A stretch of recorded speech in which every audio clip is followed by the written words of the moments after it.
Vanakkam to all. Today's class is about PVH forgiveness and higher beings. Class prana violet ஹீலிங்கினுடைய மன்னிப்பை பற்றியும் உயர் ஆன்மாக்களை பற்றியுமான வகுப்பு. நம்ம நிறைய இடங்கள்ல உயர் ஆன்மாக்கள் பற்றி பேசுறோம். இன்னைக்கு நம்ம அதை பத்தி கொஞ்சம் டீட்டெயிலா தெரிஞ்சுக்க இருக்கோம். Law of forgiveness, universal law of forgiveness. What does it say? It says that you are mentally healthy to the degree to which you can freely forgive and forget grievances against you. நம்மளுடைய மன்னிப்பு அறிக்கைகள் அதனுடைய விதி என்ன சொல்லுது அப்படின்னா, நம்ம மன ரீதியாக ஆரோக்கியமாக இருக்கணும் அப்படின்னா எந்த அளவுக்கு நாம் நம்மிடம் இருக்கும் மற்றவர்களை பற்றிய குறைகளையும் குற்றங்களையும் எந்த அளவுக்கு நம்ம மன்னித்து மறக்கிறோமோ, நமக்கு எதிராக வரக்கூடியதும் நாம் மற்றவர்கள் கிட்ட கொடுக்க வேண்டிய விஷயங்களும் எந்த அளவுக்கு அதை நம்ம மறக்க முயற்சி செய்கிறோமோ அந்த அளவுக்கு நாம மன ரீதியாக மிக மிக ஆரோக்கியமாக இருக்கலாம். அதுக்கு law of forgiveness, it teaches us that holding on to resentment, anger or grudges, it only binds you to the pain of the past and it keeps you from moving forward. So only when you forgive, you release all the negativity, all the negative emotions, negative energies, and you open yourself and your soul for healing, growth, and peace. Not only that, it also gives you clarity and emotional freedom. பற்றி நாம் வச்சிருக்கிற ஒரு தவறான எண்ணங்கள், அவங்க மேல இருக்கிற வெறுப்பு, பகை உணர்வு, இந்த மாதிரியான உணர்வுகள் எல்லாம் நம்மளை என்ன பண்ணுதுன்னா நம்மளுடைய பழைய வாழ்க்கையோட நம்மளை இணைச்சு அதுல இருந்து நம்மளால முன்னேறி மேல போக விடாம தடுக்கிற வேலையை மட்டும்தான் அது செய்யுது.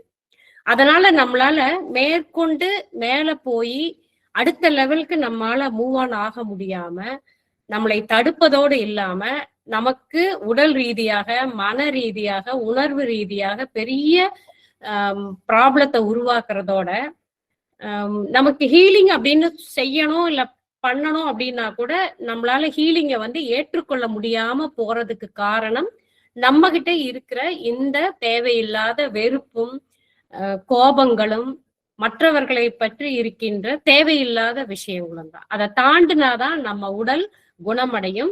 அதுதான் நம்ம எதிர்மறை உணர்வுகளை சமன் செய்யும் பயிற்சி. We can say that forgiveness is perfectly selfish.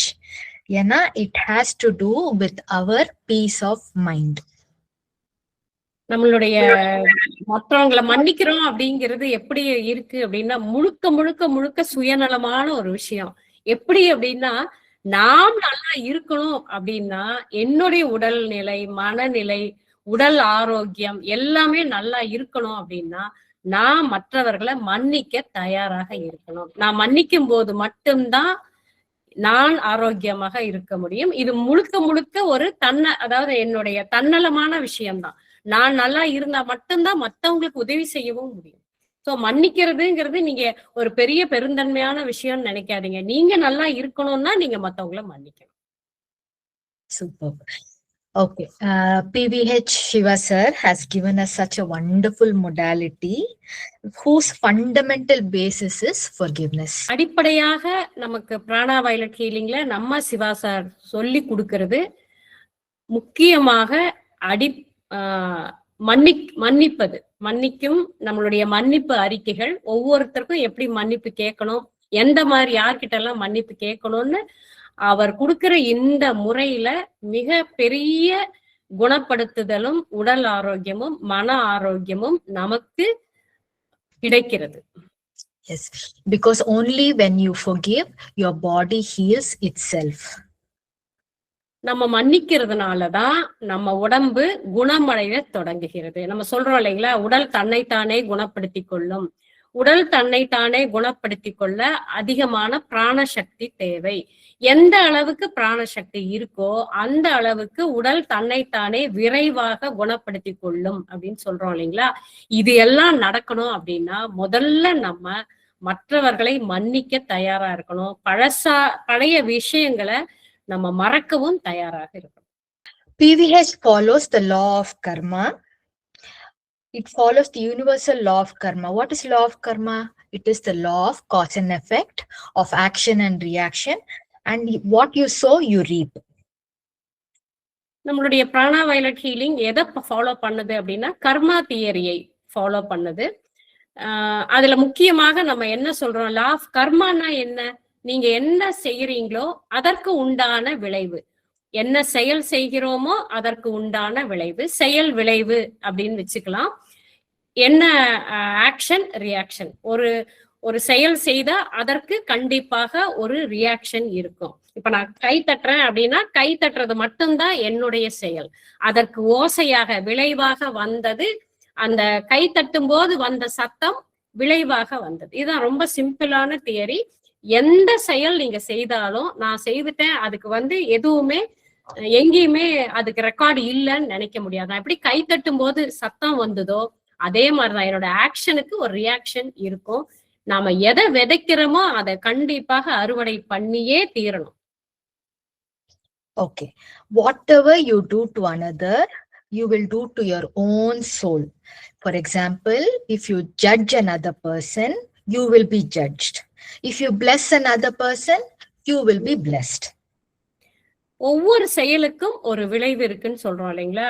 இப்ப நம்ம ஒருத்தரை பத்தி ஒரு தவறான ஒரு எண்ணத்தை ஒரு கண்ணோட்டத்துல அவங்கள பாக்குறோம், இவங்க சரியில்லை, இவங்க இப்படி அப்படின்னு நம்ம பாக்குறோம். அப்படிங்கும் போது அவங்களுடைய கண்ணோட்டத்துல நம்ம பாக்குறோம் அப்படின்னு நினைக்கிறோம், அதே மாதிரிதான் அவங்களும் நம்மள பாப்பாங்க அப்படிங்கிறது தெரிஞ்சுக்கணும். யாரையாவது நீங்க திட்டினீங்க அப்படின்னா உங்களுக்கு கண்டிப்பாக அந்த திட்டு வரும். யாரையாவது நீங்க பிளஸ் பண்ணீங்கன்னா அதே பிளஸிங் கண்டிப்பாக உங்களுக்கு வரும். So karma is not a punishment. It is only a reflection. What you give is what comes back. நல்லா தெரிஞ்சுக்கோங்க, கர்மாங்கிறது பனிஷ்மெண்ட் கிடையாது. நான் என்ன செய்திருக்கணும் அந்த செயலுக்கான விளைவு தான் கர்மாங்கிறது. நாம ஒரு செயல் செய்தோம் அப்படின்னா அதற்கு உண்டான பலனை நேற்று நம்ம செஞ்சோம், இன்னைக்கு நம்ம அனுபவிக்கிறோம்.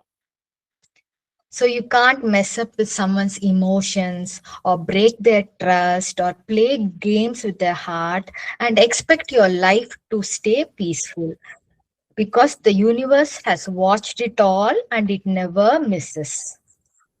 ஒவ்வொரு செயலும் நம்ம செய்யற எண்ணம், நம்மளுடைய பேசுற வார்த்தைகள், நம்மளுடைய செயல் எல்லாமே எல்லா இடத்துலயும் ஆகாஷிக் ரெக்கார்டு அப்படின்னு சொல்லுவோம். ஒரு இடத்துல என்னை யாருமே பார்க்கல, நான் செய்தது யாருக்குமே தெரியாது அப்படின்னு நீங்க நினைக்கவே வேண்டாம். அவ்வளவும் ஒரு இடத்துல ரெக்கார்ட் ஆயிருக்கு. அதனால நம்ம யாருடைய உணர்வுகளோடையோ யாரோட வாழ்க்கையோடையோ நம்மளுடைய வாழ்க்கையை மெஸ்அப் பண்ணி அதுல இருந்து ஏதாவது கொண்டு வந்தோம் அப்படின்னா நாம பண்ணின தவறுகளாலதான் இது நடக்குது அப்படிங்கிறத நம்ம புரிஞ்சுக்கணும். இததான் கர்மா தியரிங்கிறது சொல்லுது. A person faces problems due to the reaction of his own karma or any action committed knowingly or unknowingly in this lifetime. And if that person reads the PVH forgiveness affirmations, one's karma will get balanced. நம்ம கர்மாவை சமநிலைப்படுத்த நம்ம என்ன செய்யணும் அப்படின்னா, நாம் இப்பிறவியிலோ முற்பிறவியிலோ அறிந்தோ அறியாமலோ செய்த தவறின் காரணமாக இன்னைக்கு எனக்கு இது நடக்குது அப்படின்னு சொல்லி நம்ம ஒவ்வொரு பக்கத்துலயும் மன்னிப்பு அறிக்கைகள் படிக்கிறோம் இல்லைங்களா? அதே மாதிரி நம்ம படிச்சுட்டு வரும்போது நம்மளுடைய கர்மா சமநிலைப்படுகிறது. கர்மாவை அழிக்க முடியாது, ஆனால் அதை சமநிலைப்படுத்த முடியும். Okay. According to PVH, what stops the body from healing? Cords. Cords are nothing but negative energy links between two or more people. It could also come to us and we could also be sending to others. So it affects the chakras, organs, and any weak portion of the body. அதாவது எது நம்மளுடைய உடலை குணமடைவதில் இருந்து தடுக்கிறது அப்படின்னு பாத்தீங்கன்னா, முதல்ல வர்றது காடு, சக்தி தொடர்புகள் அப்படின்னு சொல்றோம். அந்த சக்தி தொடர்புகள் நமக்கு வரலாம், நாம் யாருக்காவது அனுப்பலாம். அந்த மாதிரி வர்றது நம்மளுடைய சக்கரங்களை பாதிக்கிறது, உறுப்புகளை பாதிக்கிறது. அது எந்த இடத்துல போய் மாட்டி இருக்கோ அந்த இடத்துல இருக்கிற பிரச்சனையை அதிகப்படுத்துது. நமக்கு சில இடங்கள்ல வலி வருதுங்கும் போது அந்த இடத்துல ஏதாவது ஒரு காடு மாட்டிக்கிட்டு இருக்கலாம். Or it could be psychic attack in the form of black magic, white magic, grey magic, curses, soul attachments, and or inner world connections.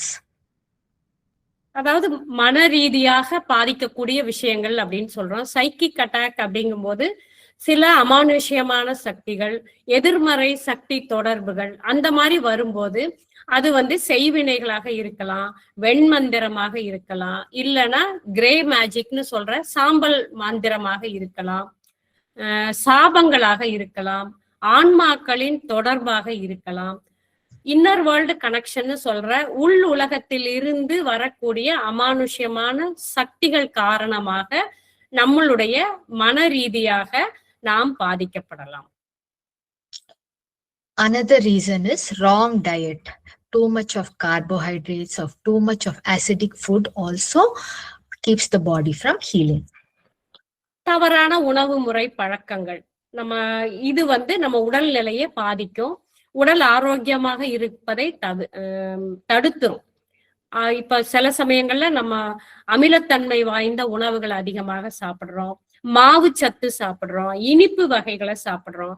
அந்த மாதிரி சாப்பிடும்போது உடல் தன்னுடைய ஆரோக்கியத்தை உணவின் காரணமாக இழந்துரும். தவறான உணவு பழக்க வழக்கங்கள். Wrong emotions are one of the major causes for having body diseases.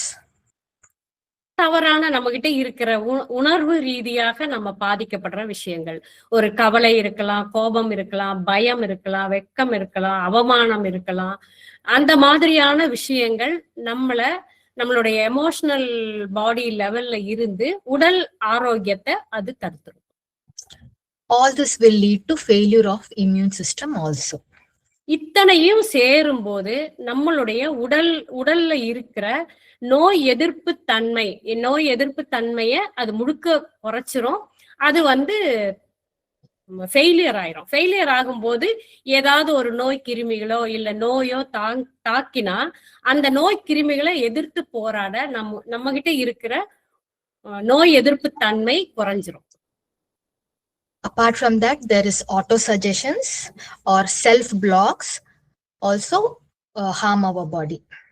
நம்ம இது எல்லாத்தையும் தாண்டி அடுத்ததாக நமக்கு நாமே ஏற்படுத்தி கொள்ளக்கூடிய ஆட்டோ சஜஷன் சொல்ற நமக்கு நாமே சொல்லிக் கொள்ளக்கூடிய சில சொற்கள். என் உடம்பு குணமாகாது, இது இப்படிதான் இருக்கும், என்ன சொன்னாலும் என் பையெல்லாம் திருந்த மாட்டான், அவன் என்னெல்லாம் சொன்னாலும் அவன் கேட்க மாட்டான், இது இப்படிதான் இருக்கும் அப்படின்னு எனக்கு வேலை கிடைக்காது, எனக்கு ப்ரமோஷன் கிடைக்காது, எனக்கு நல்ல நிலை வராது அப்படின்னு நமக்கு நாமே போட்டுக்கொள்ளக்கூடிய சுய தடைகள், அதான் ஆட்டோ சஜஷன் சொல்றோம். Apart from that, bacteria, virus, fungus, yeast, all this will also cause problems in the body. இது இல்லாம பாக்டீரியா, வைரஸ், ஃபங்கஸ், ஈஸ்ட் இவைகளால வரக்கூடிய உடலுக்குள்ள அது உள்ள நுழையும் போது அது எதிர்த்து போராடக்கூடிய தன்மை இல்லாத போது உடல் தன்னால குணமடைவதை நிறுத்திவிடும். PVH sir says the most important another condition is karmic conditions. Because of this, people are born blind or handicapped or autistic, having cerebral palsy, or you could be born in poverty or having very tough relationships or family situations.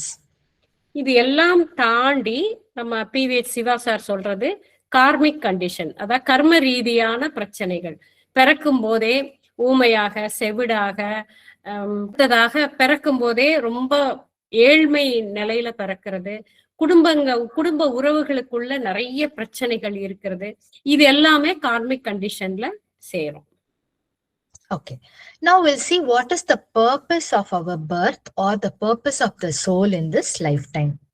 அடுத்ததாக நம்ம என்ன பார்க்க போறோம் அப்படின்னாக்கா, நம்ம இந்த ஆன்மா எதற்காக பிறந்திருக்கு, இந்த ஆன்மாவின் நோக்கம் என்ன, மறுபடியும் அது பிறந்து அது என்ன செய்ய போகுது அப்படிங்கறத தான் நம்ம இப்ப பார்க்க போறோம், அதனுடைய நோக்கம். So the purpose of our birth is to evolve our soul, our consciousness. It is to learn the proper lessons and learn new things. புதியதாக சில விஷயங்களை கத்துக்கிறோம். அந்த ஆன்மா அடுத்த நிலைக்கு முன்னேறி போகணும். அந்த மாதிரி வரும்போது நிறைய விஷயங்களை கத்துக்கிட்டாதான் அடுத்த பிறவியில நம்ம கத்துக்கிறதுக்காகவே வந்திருக்கோம். சில சமயங்கள்ல சில விஷயங்களை புதியதாக கலைகள் கூட கத்துக்குவோம். சில பாடங்கள், லெசன்ஸ்னு சொல்றோம், நிறைய பாடங்கள் நமக்கு தெரியாம இருக்கும்போது ஒவ்வொரு பிறவியிலும் சில சில பாடங்களை நம்ம கத்துக்கிறோம். We have come to balance our karma. நம்மளுடைய கர்மாவை சமநிலைப்படுத்துறதுக்காக நம்ம வந்திருக்கோம். And we have come to bring something good to mankind, be it a new teaching or new findings to help the progress of mankind. சில சமயங்கள்ல நம்ம வர்றது மனித குலத்திற்கு சில நல்லதை செய்யறதுக்காக வரலாம். இப்ப நம்ம சிவா சார் எல்லாம் வந்திருக்காரு இல்லைங்களா, அந்த மாதிரி நல்ல விஷயங்களை போதிப்பதற்காகவும், புதிய புதிய கண்டுபிடிப்புகள், புதிய புதிய பாடங்கள், மற்றவர்களுக்கு மனித குலத்திற்கு உயர்வதற்கான மேன்மையான நிலையை அடைவதற்காக சில விஷயங்களை கொண்டு வருவதற்காகவும் பெறப்படுகிறோம். So only by doing all this, we become one with the light and merge with the light. இதையெல்லாம் நம்ம செய்யறதன் மூலமாக நம்ம என்ன நடக்குது அப்படின்னா, கடவுளோடையும் ஒளியோடையும் நம்மை இணைத்து கொள்வதற்கு இது எல்லாம் ஒரு காரணமாக இருக்கு. இதெல்லாம் நம்ம செய்துட்டு வரும் பொழுதே இயல்பாகவே நம்ம கடவுளோட இணைந்து கொள்ள முடியும், அந்த ஒளியோடையும் நம்ம இணைத்து கொள்ள முடியும். But somewhere along the way, we forget the purpose of life. சில இடங்கள்ல நம்ம இந்த என்ன நோக்கத்துக்காக நம்ம பிறவி எடுத்து வந்தோமோ அதை நம்ம மறந்துடுறோம். Our life is shaped by the people around us, the environment we are in, our surroundings, the experiences, relationships, lifestyle, food, media, social media, and knowingly, unknowingly, we hurt others with our thoughts, words, and actions. சில நம்மளுடைய வாழ்க்கை எப்படி அத ஒரு உருவத்துக்கு கொண்டு வருது அப்படின்னா, நம்ம படிக்கிற புத்தகங்கள், நம்ம சாப்பிடுற உணவு, நம்ம யாரையெல்லாம் ஃபாலோ பண்றோம் அப்படிங்கிறது, சோசியல் மீடியா, அதுக்கப்புறம் நாம் அடைந்த அனுபவங்கள், நம்ம யார்கிட்ட எல்லாம் பேசுறோம், யார்கிட்ட எல்லாம் பழகுறோம், யார்கிட்ட அதிகமான டைமை ஸ்பெண்ட் பண்றோம், நம்மை சுற்றி இருக்கக்கூடிய இயற்கை சாதனங்கள், இயற்கையாக இருக்கக்கூடிய சுற்றுப்புற சூழல்கள், நம்மளுடைய பழக்க வழக்கங்கள், நாம் என்ன வேணும் அப்படின்னு ஒரு நமக்குன்னு சில கோல் அச்சீவ் பண்ணணும்னு வச்சிருப்போம் இல்லைங்களா, அதை நம்ம செட் பண்ணி வச்சிருப்போம். இது எல்லாமே நம்மளுடைய வாழ்க்கையை வடிவமைக்கிறது. Apart from this, our mind also becomes programmed with unwanted teachings and belief systems. So we start following unwanted rituals, culture, superstitions. Mindset is given by our parents, forefathers. So blindly we believe all this without questioning the facts.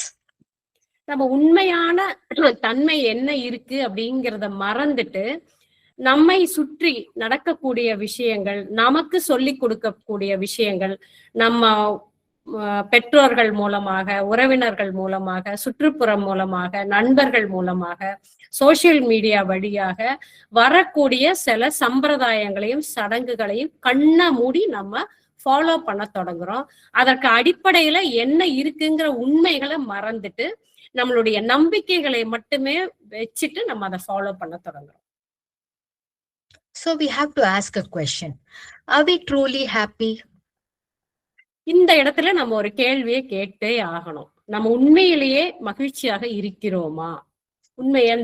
எங்க இந்த வெளிச்சத்தை பாருங்க, எல்லாரும் தேடுறாங்க. ஆனா உண்மையான evolve ஆனவங்க எப்படி ஒளியோட இணைஞ்சிருக்காங்க? நம்ம உண்மையாலுமே மகிழ்ச்சியாக இருக்கிறோமா?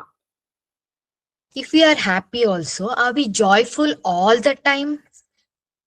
நம்ம ஹாப்பியா இருந்தாலும் அந்த 24 மணி நேரமும் ரொம்ப மகிழ்ச்சியாக ஆனந்தமாக இருக்கோமா? No, because we are stuck in Maya, illusion. நம்ம சில இடங்கள்ல இந்த மாயைக்குள்ள சிக்குண்டு நம்மளுடைய மகிழ்ச்சியையும் ஆனந்தத்தையும் தொலைச்சிட்டு அந்த மாயையில மாட்டிட்டு உட்கார்ந்துட்டு இருக்கோம். So we fill ourselves with pride, greed, envy, anger, lust, and we get filled up and end up not making any effort to learn the lesson for our soul.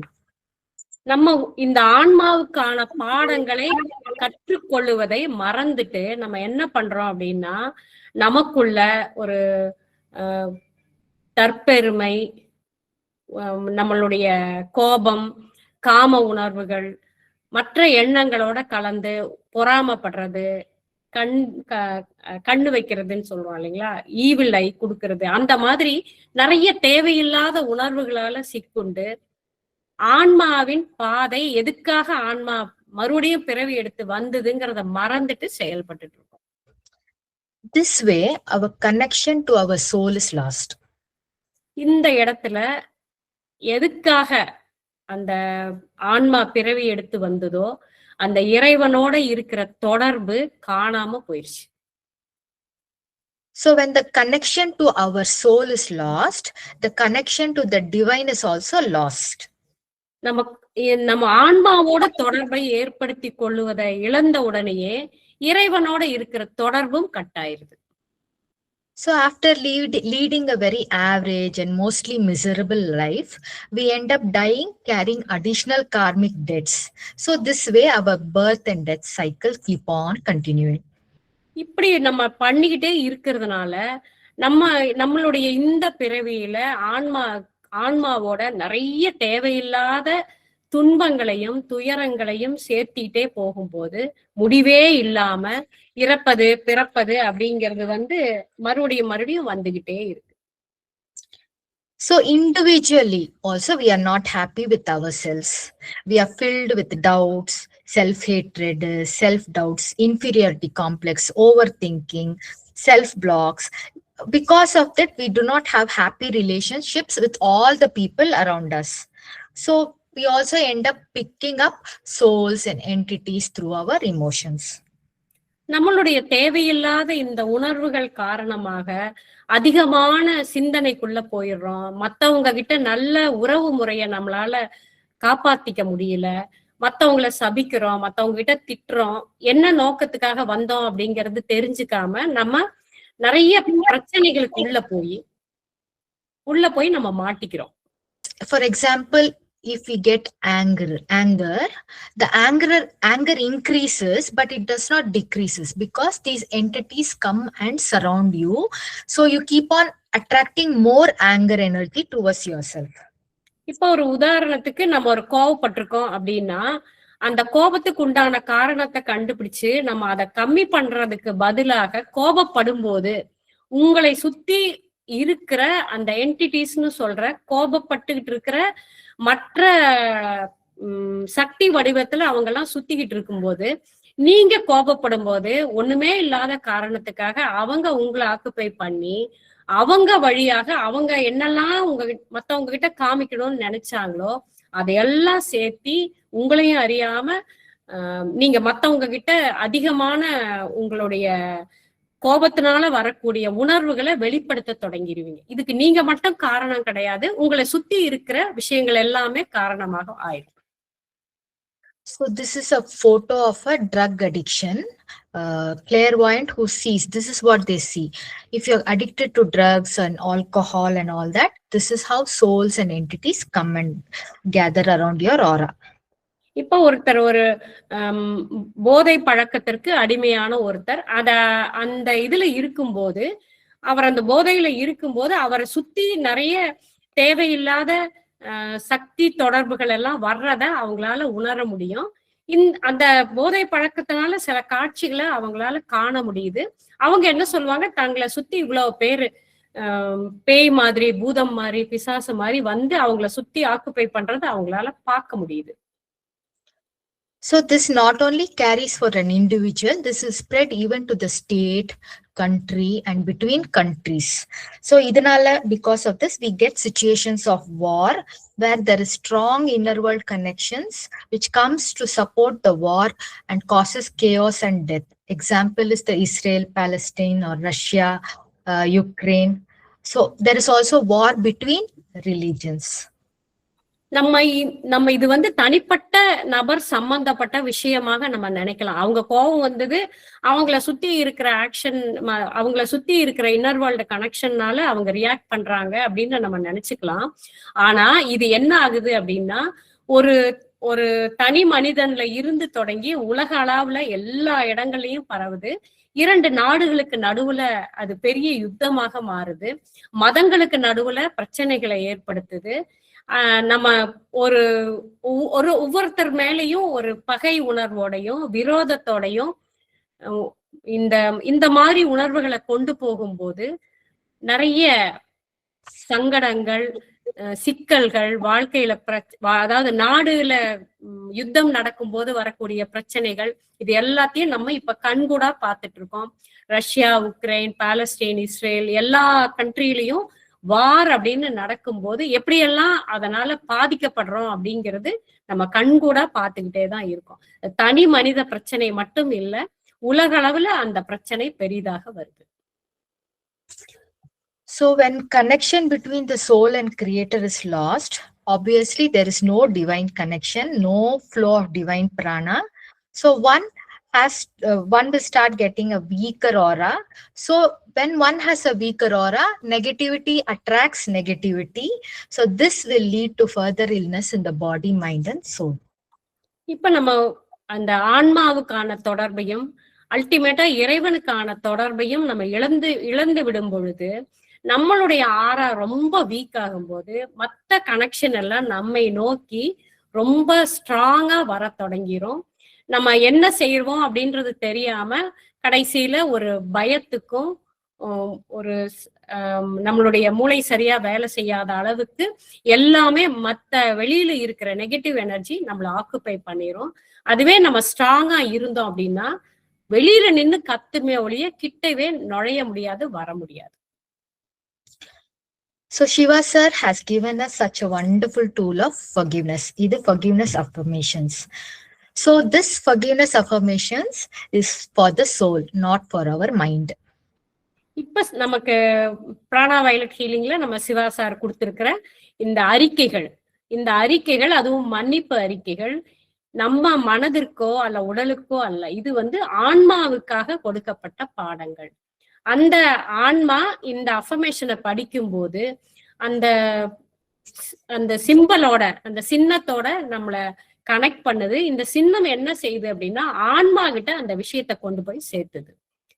அதுல நம்ம என்ன அந்த புக்ல இருக்கோ அத வந்து ஆன்மா உணர்ந்து கொள்கிறது. இப்போ சித்ரா படிக்கிறாங்க அப்படின்னா சித்ராவினுடைய உடலுக்கோ மனதுக்கோ சம்பந்தம் இல்லை, சித்ராவினுடைய ஆன்மாவுக்கு அந்த விஷயம் போய் சேருது. So it is the soul that reads. The soul knows who has done the dark energy to you and also knows if it is your fault or is it the other person's fault. So people hardly go and ask forgiveness physically. So here the soul asks for forgiveness and it is very easy and the work is done. That is why it works on blind people or people who are sleeping, or different language works on anybody, and even it works when your eyes are closed. இந்த இடத்துல இந்த affirmation நம்ம நேரடியாக போய் கேட்கறது இல்லை, அதாவது வாயில சொல்லி என்னை மன்னிச்சுக்கோங்கன்னு கேட்கறது இல்லை. இது வந்து ஆன்மாவோட சம்பந்தப்பட்டு இருக்கு. இது ஆன்மாவோட இருக்கிறதுனால நாம கேட்கிற மன்னிப்புகள் எப்படி இருக்கு அப்படின்னா, கண்ணு தெரியாதவங்களாக இருக்கட்டும், இல்ல தூங்கிட்டு இருக்கவங்களாக இருக்கட்டும், வேற மொழியில அந்த அஃபர்மேஷன் இருந்தாலும், நீங்க அதாவது கண்ணை மூடிட்டு இருந்தாலும் இந்த அஃபர்மேஷனை நீங்க கொண்டு போய் அவங்க கிட்ட வைக்கும் போது அவங்களுக்கு உள்ள இருக்கிற ஆன்மாதான் அதை படிக்கிறதுனால இந்த மன்னிப்புகள் யாருக்கு தேவையோ அவங்க கிட்ட அதை கொண்டு போய் சேர்த்துது. So your level of reading should come to a point where you are reading at the soul level and not with the mind. Once the connection is soul level, soul will be in control of the body, the mind get dissolves and you have let gone. இப்ப இந்த இடத்துல நம்ம இதை படிக்கும் போது நம்மளுடைய ஆன்மா டைரக்டா அந்த ஆன்மாவோட தொடர்பை ஏற்படுத்துது, இறைவனோட தொடர்பை ஏற்படுத்துது. நீங்க என்ன படிக்கிறோம் என்னங்கிறது நமக்கு தெரிஞ்சு அந்த உடலோட இல்லாம ஆன்மாவோட இருக்கிறதுனால அந்த கனெக்ஷன் கரெக்டா இருக்கு. யாருக்காக படிக்கிறோம்? ஆன்மாவுக்கு தெரியும் யாருக்காக படிக்கிறோம், நமக்கு யாரு டார்க் எனர்ஜி பண்ணியிருக்காங்க, இதனால என்ன பாதிப்புகள் நமக்கு வந்திருக்கு அப்படிங்கறத ஆன்மா தெரிஞ்சு ஆன்மா நமக்கு காமிச்சு கொடுக்கும்போது, அவங்க கிட்ட அந்த மன்னிப்பை நம்ம கேட்கும்போது, அது உடனடியாக எங்கேயுமே நடக்காத ஒரு விஷயம் அற்புதமாக பிராணா வயலட் ஹீலிங்ல நடக்குது. அந்த மன்னிப்பு ஆன்மாவில ரீச் ஆகும்போது மட்டும்தான் அந்த மனம்ங்கிறது இல்லாம மனம் கரைந்து ஆன்மாவோடு இணைந்து நம்மளால மேல போக முடியும். Okay, so what is the purpose of the forgiveness affirmations is to neutralize God's and all negative energy. So because of this, many families have come together, many people are in peace with themselves, and many souls have gone back to the causal body. இப்ப இந்த நம்மளுடைய BVH அஃபர்மேஷன்னால, மன்னிப்பு அறிக்கைகளால என்ன நடக்குது அப்படின்னு பாத்தீங்கன்னா, ஆன்மா வந்து தன்னுடைய கர்மாவை சமநிலைப்படுத்துறதுக்காக பிறந்து வந்திருக்கு. இதனால என்ன நடக்குதுன்னா, நம்மளுடைய கார்டு, நமக்கு வர்ற கார்டு, நெகட்டிவ் எனர்ஜி எல்லாமே சமன்பட்டு போகுது. ஒவ்வொருவருக்காகவும் நம்ம படிக்கும் போது எந்த நிலையில படிக்கிறோமோ அது அந்த இடத்துல பலன் அடையறதுனால நம்மளுக்கு ஹீலிங்கும் நடக்குது, நம்ம சந்தோஷமாக ஆனந்தமாக மகிழ்ச்சியாக இருக்கிறதுக்கும் இந்த மன்னிப்பு அறிக்கைகள் நமக்கு உதவி செய்யுது. Many souls have also gone back to their causal body. நிறைய ஆன்மாக்கள் அதாவது நம்ம படிக்கும் போது நமக்கு நம்மை நோக்கி ஏதாவது ஆன்மாக்கள் வந்திருந்தா கூட அது அதனுடைய காரண உடலுக்கு போறதுக்கு ஈஸியா இருக்குது. So while reading forgiveness, who are we calling? நம்ம மன்னிப்பு அறிக்கைகளை படிக்கும் போது யாரையெல்லாம் அழைக்கிறோம்? First we say to the Supreme God. Who is the Supreme God? நம்ம முதல்ல கூப்பிடும் போது இந்த இடத்துல பரமாத்மா அப்படின்னு சொல்றோம். பரமாத்மாங்கிறது யாரு? Is it a deity in the temple? ஒரு நம்ம கோவில்கள்ல எல்லாம் பாக்குறோம் இல்லைங்களா, ஒரு தெய்வம் அப்படின்னு சொல்லிட்டு ஒரு சிலைய வச்சிருக்கோம். அந்த சிலையா அந்த சுப்ரீம் காடுங்கிறது? இல்ல, no. It is the Paramatma, the formless, the creator of all living and non-living things. அங்க நம்ம பாக்குறது, நம்ம சுப்ரீம் காட் அப்படின்னு சொல்றது பரமாத்மா, உருவம் இல்லாத, எங்கும் நிறைந்த, எல்லா இடத்திலும் இருக்கின்ற, உயிரற்ற உயிர் இல்லாத எந்த ஒரு அணுவாக இருந்தாலும் அதை உருவாக்குவதற்கு மூல காரணமாக இருந்த அந்த பரமாத்மாவை நம்ம கூப்பிடுறோம். It is the source, the divine light, or the invisible energy that is holding the whole cosmos and heavenly bodies or the whole universe. இந்த அண்ட வெளியை பிடித்து இழுத்து நிறுத்தி வைத்துக் கொண்டிருக்கக்கூடிய அந்த பேரொளி அப்படின்னு சொல்றோம், சுப்ரீம் லைட். அது இந்த அண்டத்தில் இருக்கிற அத்தனை உயிரினங்களையும், அண்ட வெளியையும், அத்தனை கிரகங்களையும், அத்தனை நட்சத்திரங்களையும் இழுத்து பிடித்து தன்னுள் வைத்துக் கொண்டிருக்கின்ற மாபெரும் மிகப்பெரிய ஒரு சக்தி. Next we say divine father, divine mother. அடுத்ததாக நம்ம தெய்வீக தந்தை, தெய்வீக தாய் அப்படின்னு சொல்றோம். What we are invoking here is, we have divided the creator energy into complementary masculine and feminine divine energy.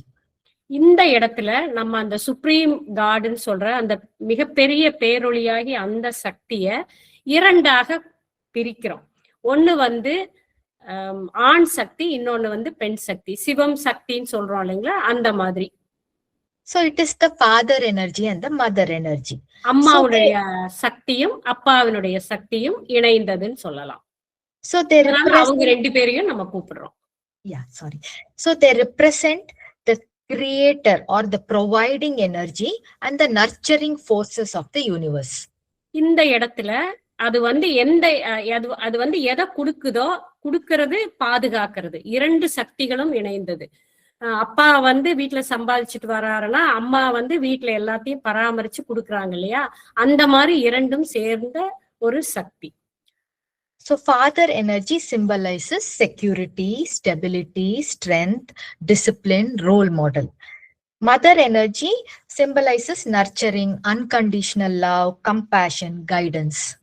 அப்பாவுடைய அன்பு எப்படி இருக்கும் அப்படின்னா, அப்பா என்ன கொடுக்குறாரு அப்படின்னா, ஒரு ஒரு ஒழுக்கம், நடைமுறை வாழ்க்கையில உங்களுக்கான எப்படியெல்லாம் நீங்க இருக்கணும் அப்படிங்கறத சொல்லி ஒரு செக்யூரிட்டி கொடுக்குறாரு, ஒரு சேஃப்டி கொடுக்குறாரு. நீங்க எப்படி வாழணும், எந்த மாதிரி இருக்கணுங்கிறதையெல்லாம் தந்தையினுடைய அன்பு சொல்லுது. அதே நேரத்துல தாயினுடைய அன்பு எப்படி இருக்குன்னா, உங்களுக்கு உணவளிக்கிறது, எந்த விதமான கட்டுப்பாடுகளும் இல்லாத ஒரு அன்பை கொடுக்கிறது, உங்களை அரவணைக்கிறது, ஆதரவு கொடுக்கறது எல்லாம் தாயினுடைய அன்பு. இந்த இரண்டும் சேர்ந்ததுதான் நம்ம இந்த டிவைன் ஃபாதர், டிவைன் மதர்னு அவங்கள கூப்பிடுறோம். So sometimes in real life also, when we need father's strength, we go ask father for help. If somebody bullies us, we go ask for dad's help. Adhe madri, when we want some kind of love and kindness, we go and ask mother. For example, real லைஃப்லயே நம்ம வந்து அதை பாக்குறோம். நமக்கு எந்த இடத்துல எது தேவையோ அப்படின்னா அப்பா கிட்ட போய் கேட்போம். இந்த இடத்துல ஒரு ஏதோ ஒரு புரியாத ஒரு இது இருக்கு அப்படின்னாக்கா, ஒரு செக்யூரிட்டி வேணும், இல்ல ஒரு பணம் வேணும், இல்ல நான் இந்த வேலைக்கு போகலாமா, இந்த மாதிரி வேணுமா, இப்படி பண்ணலாமா அப்படின்னு அப்பா கிட்ட கேட்போம். அதுவே நம்ம ரொம்ப டயர்டா இருக்கு, ஆபீஸ்ல இருந்து வரும்போது எனக்கு ஏதோ ஒரு எமோஷனலா நான் ரொம்ப பாதிக்கப்பட்டிருக்கேன் அப்படின்னா அம்மா கிட்ட போய் அந்த ஆறுதலை தேடுவோம். அம்மா வந்து பரவாயில்ல, போனா போகுது, இதெல்லாம் சகஜம்தான் அப்படின்னு அம்மா சொன்ன உடனே நம்ம ஒரு ஆறுதல் அடையிறோம் இல்லைங்களா. அது மாதிரி நம்ம ரியல் லைஃப்லயும் அதை பார்க்கலாம். இது வந்து எக்ஸ்ட்ரீம் லெவல்ல நம்மளுடைய சுப்ரீம் காடோட கீழேயும் அதே மாதிரி ரெண்டு எனர்ஜி நிக்குது. So for example, if we all do period plane blessing at 7:30 a.m. So when we are doing the blessing, the Divine Mother herself and comes and gives us the blessing and the divine healing power. இப்ப நம்ம 7:30க்கு period பெயின்காக அந்தந்த சிட்டியில இருக்கிறவங்க அவங்கவுங்க சிட்டிக்காக பண்றோம். இந்த நேரத்துல தெய்வீக தாய் நம்ம கிட்ட வந்து யாருக்கெல்லாம் அந்த ஹீலிங் தேவையா இருக்கோ அதை வந்து அவங்க கொடுத்துட்டு போய்கிட்டு இருக்காங்க. அதை நம்ம கண்கூடா பாக்குறோம். நிறைய டெஸ்டிமோனியல் ஒவ்வொருத்தரும் சொல்லிக்கிட்டே இருக்காங்க. By doing the selfless healing, we are also turning into light. That is what Shiva sir is saying. இப்ப நம்ம அந்த மாதிரி எந்த விதமான எதிர்பார்ப்பும் இல்லாம நம்ம அந்த ஹீலிங்க செய்ய தொடங்கும் போது நம்ம இறைவனுக்கு அருகில நம்மாலையும் போக முடிகிறது. So next we call to my higher soul. அடுத்தது நம்ம சொல்றது நம்மளுடைய உயர் ஆன்மா அப்படின்னு சொல்றோம். What is this higher soul? It is a small portion of the higher soul that comes down to the earth. That is our soul. It has come down to balance all the karma here. So our soul is a fraction of the higher soul. இப்போ higher சோலுங்கிறது மேல இருக்கு, higher பிளேன்ல இருக்கு. நம்ம கிட்ட அங்க இருந்து ஒரு சின்ன போர்ஷன், ஒரு பின்னமாக சின்ன ஒரு 100ல 10 மடங்கு இல்ல 5 மடங்கு அதை மட்டும்தான் நம்ம எடுத்துட்டு இந்த பிறவியில இந்த உடலுக்குள்ள இந்த ஆன்மா மட்டும் தன்னுடைய கர்மாவை பேலன்ஸ் பண்றதுக்காக வந்திருக்கு. ஹையர் சோல்ல மீதி எல்லாமே இருக்கு. இந்த உடலை விட்டு பிரியும் போது மீண்டும் நம்ம அந்த ஹையர் சோலோட போய் இணையணும். So if you carry a lot of negative things, okay, after death what will happen? You come down the ladder. Judgment ஆகும்போது you come down the ladder and the next lifetime will be worse than what you are having today. இப்ப நம்ம நிறைய நம்ம கிட்ட நெகட்டிவான எதிர்மறையான எனர்ஜியை நம்ம கிட்ட சேர்த்திட்டோம் அப்படின்னா என்ன ஆகும்? நம்ம மேல போகும்போது இதோட நிறைய போகும்போது இன்னும் அடுத்த முறை வர்றதுக்கு நம்ம கிட்ட எடுத்துட்டு வர்றதுக்கு நல்ல கர்மா இல்லாம போயிடுச்சுன்னா இன்னைக்கு இருக்கிற நிலைமையை விட இன்னும் மோசமான ஒரு நிலைக்கு நம்ம தள்ளப்படுவோம். Next we invoke my spiritual guides. நம்ம சொல்றோம் இல்லைங்களா, அடுத்தது என்னுடைய ஆன்மீக வழிகாட்டிகள் அப்படின்னு சொல்றோம். இவங்கெல்லாம் தான் நம்மளுடைய ஆன்மீக வழிகாட்டிகள். They are all enlightened beings. They are light or spirit form. They were all humans long before.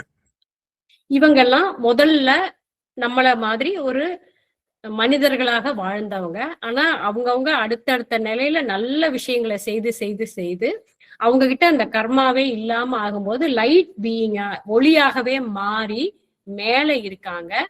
அவங்களதான் நம்ம வந்து ஆன்மீக வழிகாட்டிகள்னு சொல்றோம், லைட் பீயிங்னு சொல்றோம். ஒளியாகவே மாறி இருக்காங்க அவங்க. They are like mentors who take care and guide us to the correct path. They are like school prefects.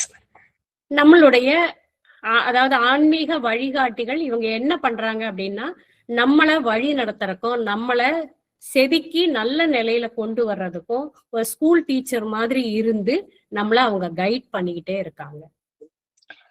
These light beings have no rebirth. இவங்களுக்கு மறுபிறவி கிடையாது. ஹையர் பீயிங், அதனாலதான் சொல்றோம். They have no religion, no race. எந்த அதாவது மொழி கிடையாது, மதம் கிடையாது, பாஷை கிடையாது, எதுவுமே இல்லை. அவங்க லைட் பீயிங், அவ்வளவுதான். They are light, but not bright enough to go higher, but bright enough to come and guide us. அவங்க ரொம்ப லைட், அதாவது ஹையர் லெவல்ல இருந்தா மேலேயே போயிருவாங்க. ஆனா அந்த அளவுக்கு இல்ல. ஆனா கீழே வந்து நம்மள வழி நடத்துறதுக்கு அவங்க நமக்கு உதவி செய்வாங்க. So for example, when we do learning in the sleep, they guide us to the correct etheric school and bring our soul back safely. இப்ப நம்ம உறக்கத்தில் கற்றல் அப்படின்னு கத்துக்கிறோம் இல்லைங்களா? நம்ம ஆன்மீக வழிகாட்டிகள் அப்படின்னு இவங்களை கூப்பிடும்போது எந்த சரியான பள்ளிக்கூடத்துக்கு நம்மளை கூட்டிட்டு போய் கத்துக்க வச்சு மறுபடியும் திரும்ப நம்மளுடைய உடலுக்குள்ள நம்ம ஆன்மாவை கொண்டு வந்து சேர்த்துறது இவங்களோட வேலை. But they may take birth, bring new teachings and find some cure for the people. இப்ப இவங்க மறுபிறவியும் எடுக்கலாம், எடுத்து புதிய பாடங்களை சொல்லி கொடுக்கறதுக்கும் நல்ல ஒரு வழிகாட்டுதலை மக்களுக்கு தெரிவிப்பதற்காகவும் மறுபடியும் அவங்க பிறப்பெடுக்கவும் வேண்டி வந்தா எடுக்கலாம். சரி, my spiritual helpers are all enlightened beings, but they go deeper and help in doing good for other people. சின்ன ட்ரிப்புக்காக நம்ம இந்த பூமிக்கு வந்திருக்கோம். ஆன்மா உடம்பெடுத்து இந்த பூமியில வாழ்ந்துகிட்டு இருக்கோம். இந்த ட்ரிப்பு ரொம்ப சீக்கிரமா முடிஞ்சிரும். இருக்கிற வரைக்கும் ஆனந்தமாக சந்தோஷமாக இருக்க பாருங்க. எங்கெல்லாம் போறோமோ அங்கெல்லாம் நல்லதையே விதைச்சிட்டே போங்க. நம்ம பிவிஹெச் அஃபர்மேஷன்ஸ், பிவிஹெச் பத்தி சொல்றது, இந்த மாதிரி ஹையர் பீயிங்ஸை பத்தி பேசுறது எல்லாமே உங்களுக்கு நல்லதையே விளைவிக்கும், நல்லதையே கொடுக்கும். நம்மளும் சீக்கிரமா லைட் பீயிங்கா மாறுறதுக்கு ஒவ்வொரு பிறவியிலையும் முயற்சிப்போம். இந்த பிறவியில நிறைய கெட்டது பண்ணியிருக்கலாம். நம்ம ட்ரிப்பு ரொம்ப ஷார்ட் ட்ரிப்பு, எவ்வளவு நாளைக்கு இருப்போங்கிறது தெரியாது. இருக்கிற வரைக்கும் நல்லதையே செய்து நல்லதையே விதைத்து நல்ல லைட் பீயிங்கா ஒளியோட இணைவதற்கு முயற்சி செய்வோம். Okay, thank you to Shiva sir for teaching us all this beautiful lesson. Thank you Chitra ma'am for giving me this wonderful opportunity, and thank you very much madam. Thank you madam. Thank you. Please